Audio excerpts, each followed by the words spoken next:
نحمدہ ونصلی علی رسولہ الکریم اما بعد فاعوذ باللہ السمیع العلیم من الشیطان الرجیم بسم اللہ الرحمن الرحیم اللہم صلی علی محمد وعلی آل محمد وبارک وسلم۔ ناظرین، میں ہوں حافظ محمد حسن رضا ایڈوکیٹ اور آپ دیکھ رہے ہیں لیگل ہیلپ ود حافظ محمد حسن رضا۔ آج کا ہمارا موضوع ہے بیع کے لوازمات۔ پچھلی ویڈیو جو ہے اس میں ہم نے بیع جو ہے اس کے عمل پر بات کی تھی۔ آج اسی جگہ سے دوبارہ جو ہے وہ شروع کرنے کی کوشش کرتے ہیں۔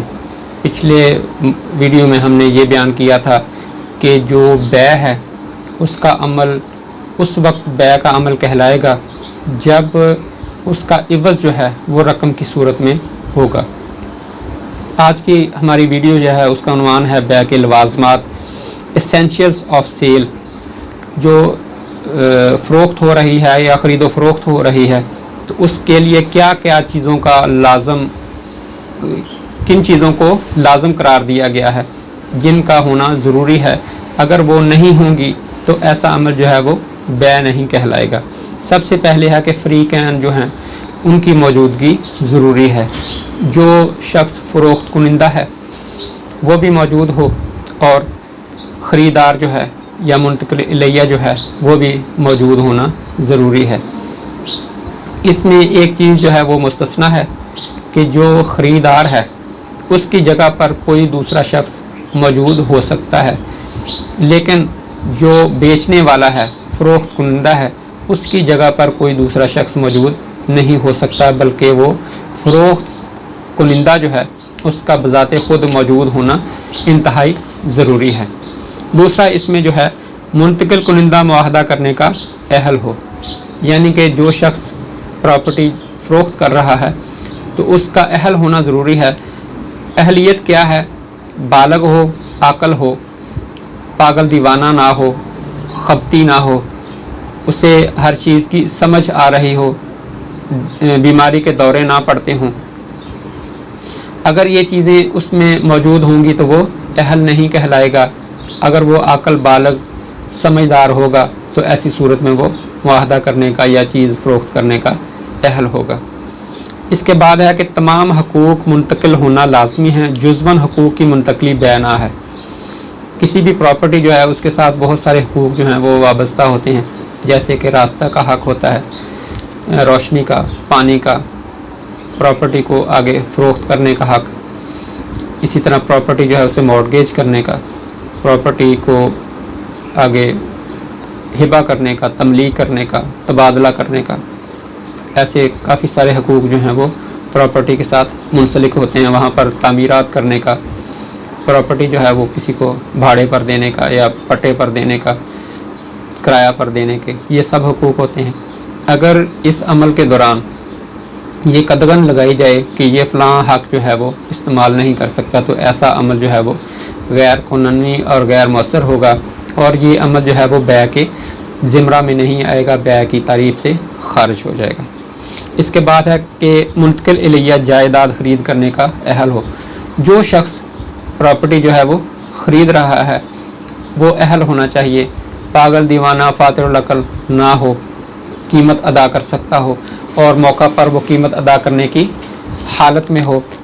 یہ کیونکہ بعض اوقات ایسا بھی ہوتا ہے کہ ایک شخص جو ہے وہ پراپرٹی اس کے نام منتقل کر دی جاتی ہے، لیکن وہ تو اس وقت کسی قسم کی کوئی ادائیگی کرنے کے حساب کتاب میں نہیں ہوتا اور اس کی حیثیت ہی نہیں ہوتی، وہ نابالغ ہوتا ہے اور وہ رقم جو ہے وہ ادا نہیں کر سکتا، تو ایسی صورت میں وہ بیع کا عمل نہیں ہوگا، بلکہ وہ ہبہ کا تو ہو سکتا ہے یا تبادلہ کا تو ہو سکتا ہے، لیکن وہ بیع کا عمل نہیں ہوگا۔ بیع کے عمل کے لیے ضروری ہے کہ اس شخص کا اہل ہونا ضروری ہے۔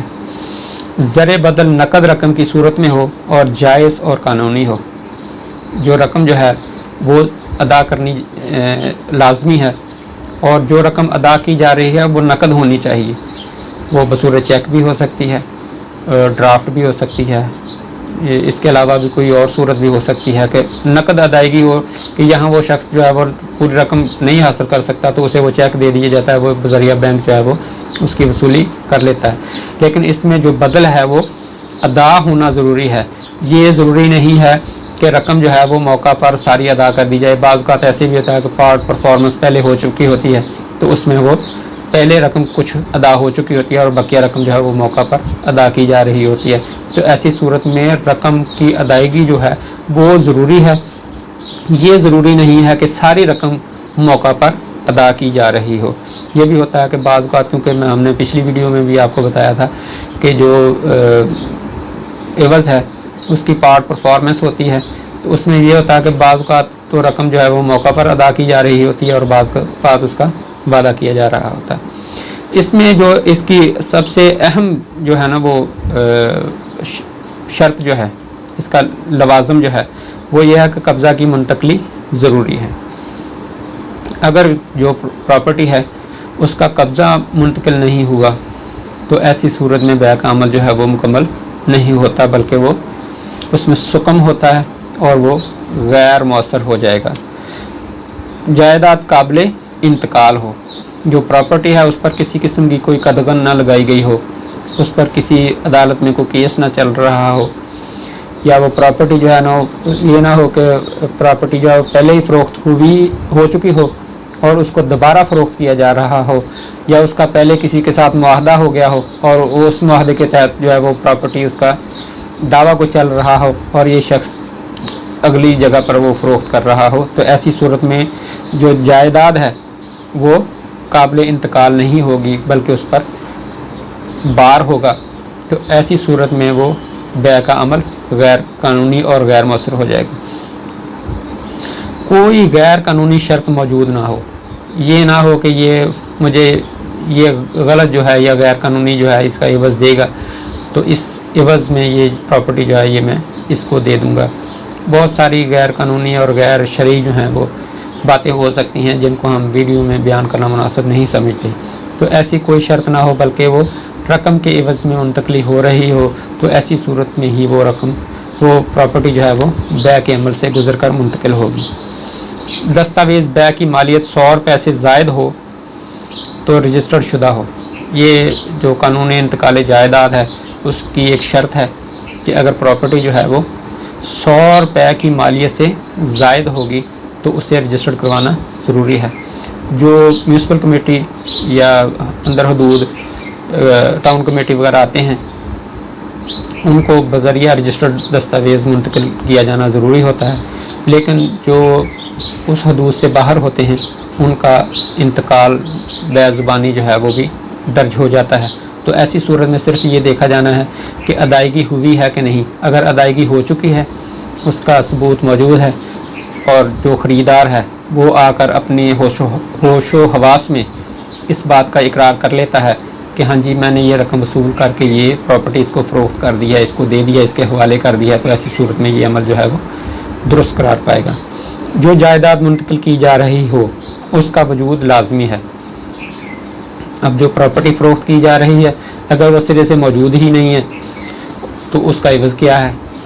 अगर एक शख्स जो है वो फ्रॉड के ज़रिए किसी और की प्रॉपर्टी जो है वो दिखाकर उसका एवज़ हासिल कर लेता है और वो प्रॉपर्टी जो है वो तो उसकी है ही नहीं, वो तो किसी और की है, तो ऐसी सूरत में वो अमल जो है वो गैर कानूनी और गैर मौसर हो जाएगा और वो प्रॉपर्टी की जो कीमत उसने वसूल की है वो वापस करने का पाबंद होगा। इसके अलावा है कि अगर किसी शख्स को अभी वो प्रॉपर्टी मिलनी है तो ऐसी सूरत में भी वो अमल जो है वो गैर कानूनी और गैर शरई हो जाएगा, क्योंकि अभी तो वो मालिक ही नहीं बना, तो वो प्रॉपर्टी कैसे आगे फ़रोख्त कर सकता है। तो ये था नाज़रीन आज का हमारा मौजू कि जिसके तहत हमने ये जाना कि अगर कोई बै का अमल किया जाए तो उसमें किन चीज़ों का होना ज़रूरी है या किन अवामल का होना ज़रूरी है, किन अवामल को मिलकर एक अमल जो है वो बै का अमल कहलाता है। उम्मीद है कि आपको हमारी वीडियो पसंद आई होगी। लाइक करें, शेयर करें, कमेंट करें और अपनी आरा से हमें मुत्तला करें। उम्मीद है इंशाअल्लाह अज़ीज़ आइंदा हम एक नई वीडियो के साथ दोबारा मिलेंगे। जज़ाकुमुल्लाहु अहसनुल जज़ा। अस्सलामु अलैकुम।